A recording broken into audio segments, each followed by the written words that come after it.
Amidst the imminent revelation of Samsung's forthcoming flagship smartphone, the Galaxy S24, a multitude of leaks have surfaced, shedding light on anticipated features. Expected enhancements encompass a 1440p display for the S24 Plus and the incorporation of a titanium frame for the Ultra variant. Nevertheless, certain nuances of the device might elude scrutiny. Renowned leaker, Ice Universe, recently disseminated insights into the RAM specifications across the S24 lineup, and the revelations are rather underwhelming. The baseline Galaxy S24 is set to offer a mere 8 GB of RAM across all its iterations. In a more favorable turn, the Galaxy S24 Plus will provide a choice between 8 and 12 GB of RAM, a fact confirmed by a Geekbench listing. The S24 Ultra, on the other hand, is expected to maintain a configuration akin to its predecessor, potentially featuring augmented internal storage. It's perplexing, however, that a 16 GB RAM option isn't slated for the Ultra, especially considering that some mid-range Chinese phones boast up to 24 GB of memory.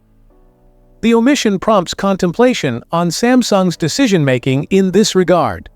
The restricted memory allocation across the S24 lineup may pose a significant constraint on its capacity to execute AI-related tasks on the device. Such tasks conventionally demand substantial memory resources. Recent patents indicate that Samsung is strategically centering the marketing of the S24 series around its AI capabilities.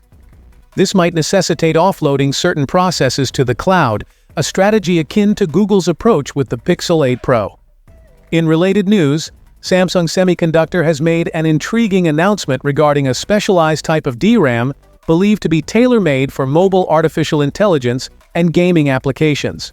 This innovative DRAM, identified as LLW D-RAM, low latency wide I/O, was showcased in a video released by Samsung. The video suggests that this solution is typically situated alongside the CPU on a system-on-chip (SoC), aligning with its touted low-latency capabilities. The video further implies that these chips will serve as complements to the CPU rather than outright replacements for traditional DRAM. While the timeline for the incorporation of this technology into Samsung chipsets remains unclear, there are speculations that the Galaxy S24 series might be the pioneering smartphones to integrate this chip. Excitingly, Samsung is actively developing new AI features for its flagship phone, including the much-anticipated AI Live Translate call scheduled for launch next year. This hints at Samsung's intention to position the S24 as an AI phone, potentially serving as a platform for the introduction of the LLW D-RAM chip. Rumors abound that Samsung will unveil its flagship phone in San Jose on January 17th, leaving enthusiasts with ample time to speculate on the forthcoming innovations within the S24 lineup. For the latest updates, feel free to peruse our channel. Until the next revelation, take care and farewell.